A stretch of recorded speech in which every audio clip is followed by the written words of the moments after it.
Сіздің қызыңыз Тоғжан сізге ең маңызды адам ба? Ең маңызды адам. Ол бір бала болғандан бәрі көргенде айтады, мынау атақты әнші, баласы сондай қарапайым деп айтады.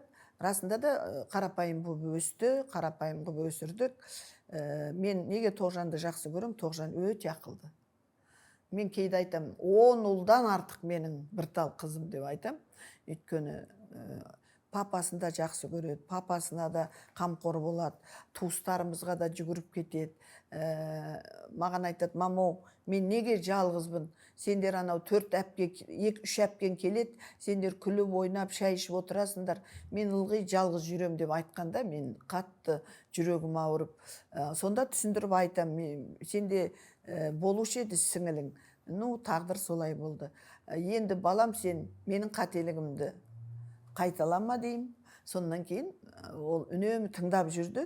Қазір Құдайға шүкір, сол Тоғжанымнан, Ерлан деген күйеу баламнан 4 немерем бар.